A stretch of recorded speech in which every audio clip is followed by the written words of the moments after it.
Hello YouTube! It is Toy Adventures here again with another figure review.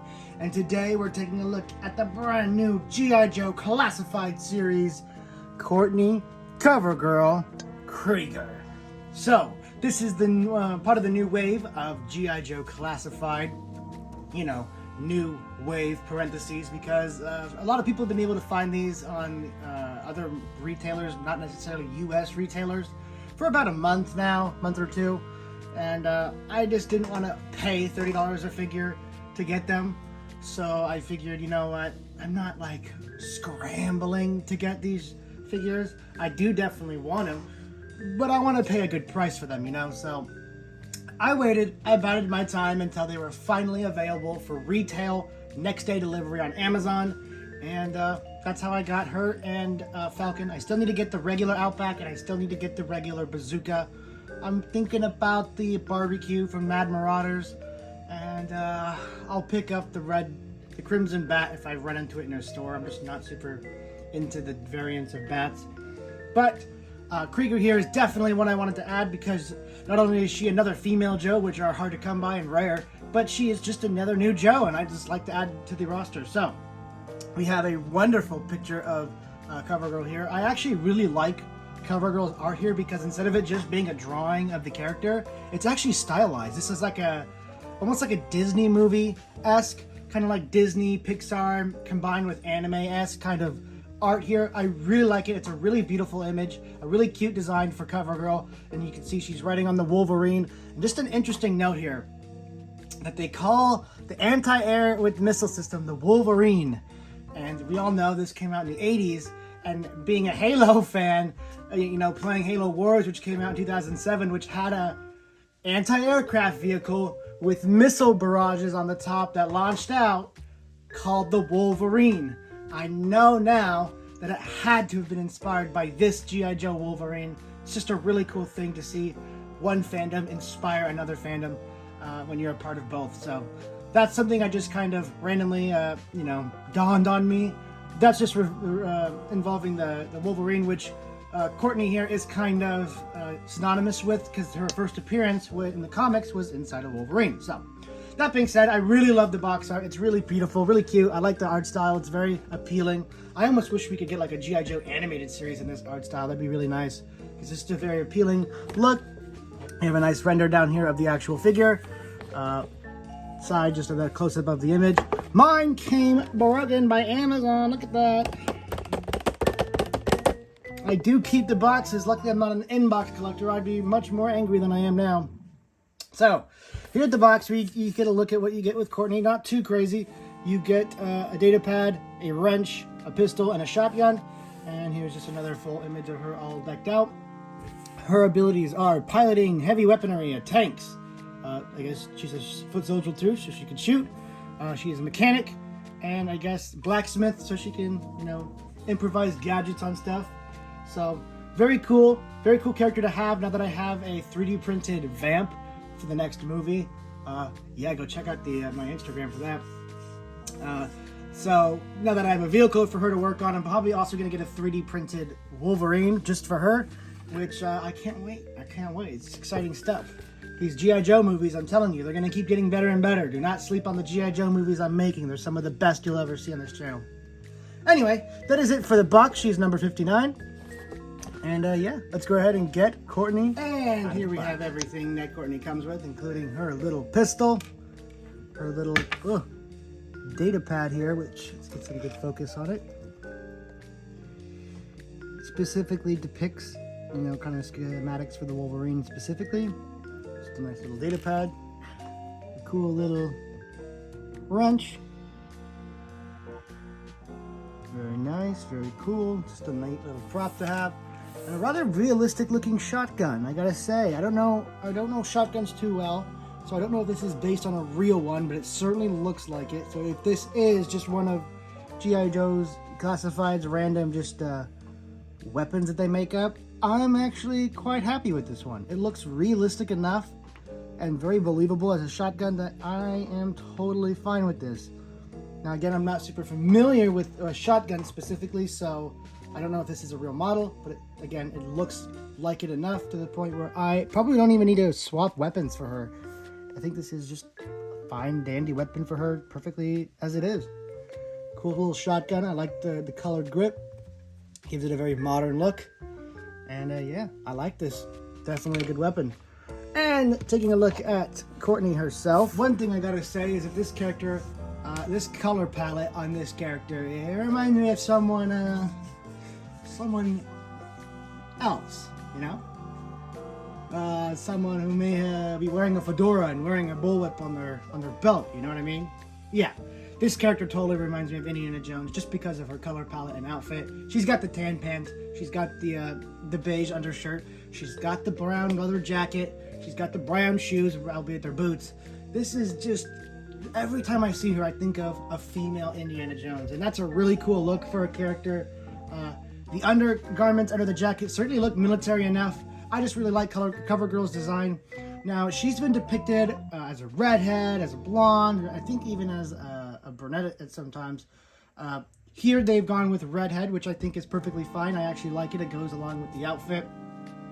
I just think it's a good choice. Blonde would have been okay. It would have been a little more unique since we kind of have the brunette with Lady J, but you know what? It's totally fine, and I think they really pulled her off really well.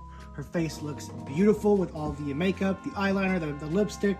She really does fit the description of CoverGirl. And if you guys don't know her backstory, she was a model before she joined the army and eventually joined the Joes. So, of course, she'd be looking her best even on the battlefield.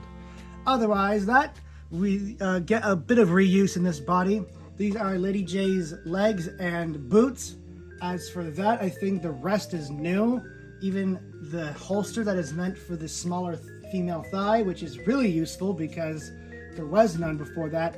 I found out that the snake eyes and breaker legs are just small enough to accommodate the female thigh, whereas now we just have a holster for them, which is much better. So I'm definitely happy about that when they introduce new pieces. This other little gear right here is obviously to hold her little data pad. And we're going to put it screen facing into her so no debris or shrapnel damages her screen. Back here you have a nice little slot for her wrench. Tucks neatly right there into her belt. And of course her holster. I really like her holster too because it kind of has like a leather look. More of a classic Wild West holster. I just like these little details they add into this. Oh, let's take a look at the pistol. We never took a look at the pistol, my bad. Again, I'm not familiar with this model of pistol. It is certainly nicely detailed. So you guys, real gun nuts in the comments, are going to have to let me know if this is real or not. It looks nice. It has a silver slide right there on the grip. You can see it has a star molded in there. So it's a nice ornate pistol with kind of a flash hider, I think, right here on the front. Very nice, very cool. I love when they put extra detail into the pistols. That's how you know they actually cared about the design of the figure instead of just slapping on that usual G.I. Joe pistol that they give for like everybody. Here we have CoverGirl all armed up, and I gotta say, she looks actually kind of more of an adventurer than she does a soldier. Not saying she doesn't look like a soldier, she definitely does, but I don't know, I guess the leather jacket really sells more of an adventurer look. And I guess the double belting always makes me think of Star Wars, so I just think she's like an intergalactic smuggler or just an adventurer on Earth. But definitely also looks like a military because that is a bomber jacket she's wearing, so it's just a cool body design regardless. I can see this figure being used for countless customs, Star Wars customs, adventure customs, just customs in general. Just a really great figure with a lot of great pieces for other characters. And as its own, this is a wonderful character. I love the way she looks all armed up. The only thing I think they could add is maybe a backpack, but that wouldn't really fit with the what's it called? The on-the-move mechanic look. But I can see you just getting an extra Lady J. I have a Lady J backpack that I could totally just color match for her, since I'm giving my Lady J the actual classified backpack that holds all the spears instead of the retro one, which is just a literal backpack that can't hold anything. So I do actually prefer the Lady J classified backpack because it can hold stuff, and that is always a plus to me. But let's take a better look at Courtney herself.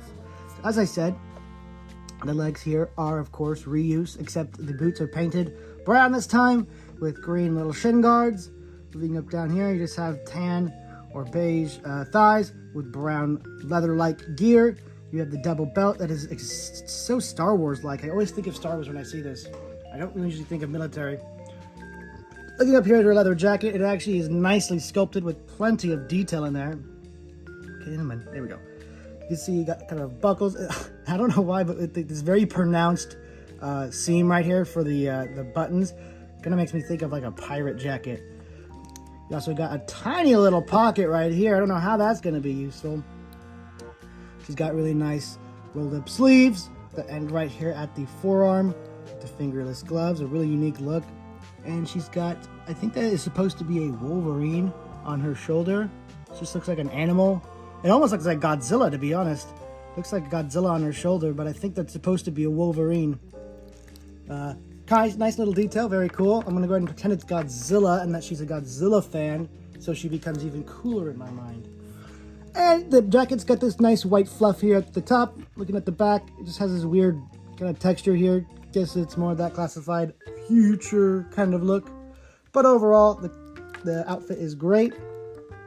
Leading up here into the face, you can see visible blush, eyeliner, lipstick. I've noted some people have noted that their faces have come out looking wonky. I think mine came out looking just fine. You have nice windswept hair, not quite looking like on the box art, but I still think it looks great. Overall, coming to a really nice figure.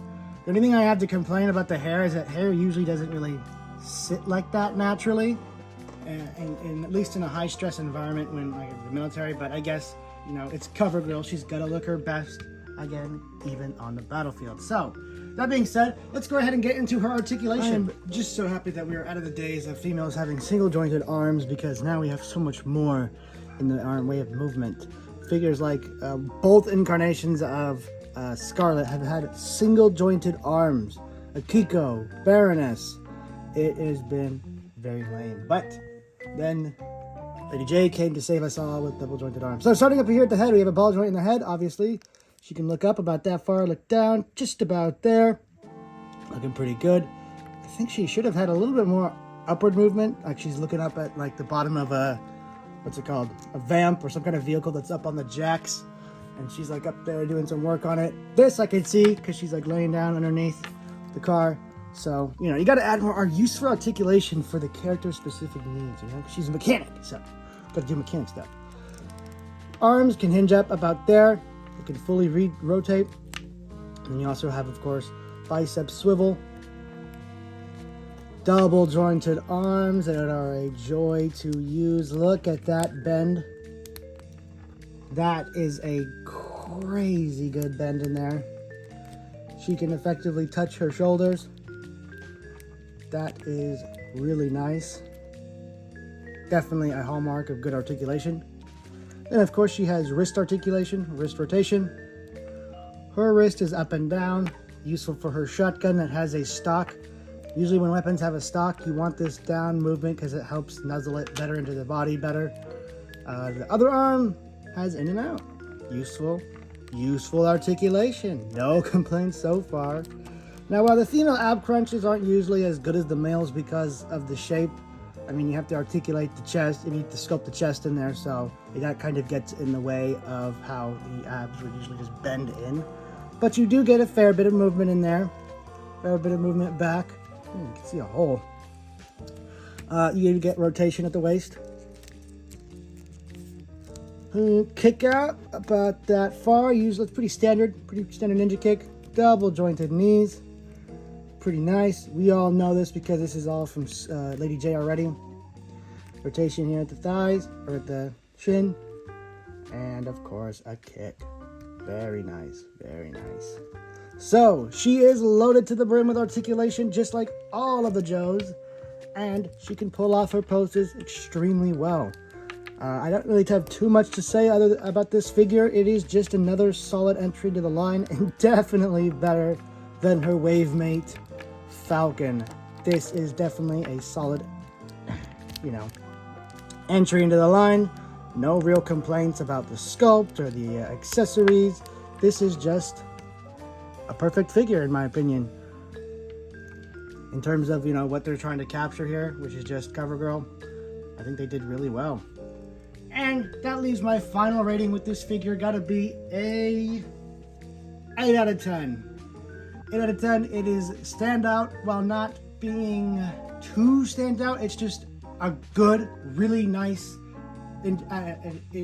addition into the line without being super crazy, revolutionary, you know, coming with a ton of accessories, whatnot. It's just her and what she needs for her scenes, and I am totally happy with that. That is totally fine. Not every Joe needs to come with a bunch of weapons and a bunch of gear, because that usually just drives the price up, and Hasbro has been getting kind of lazy. But I think she comes with everything she needed to come with, and she is a solid entry, a solid figure. And if you're collecting the Joes, I definitely recommend getting her. Her body and her parts are going to be super useful for customs here on out. And yeah, I definitely recommend getting yourself the G.I. Joe Classified Cover Girl. Anyway, guys, that is going to be it for her review. Thank you so much for watching. Stay tuned later today for the Hammond Collection Ankylosaurus review, which I will be reviewing again later today. Happy Easter, everybody. Happy holidays. And I will catch you guys later today and later. Peace.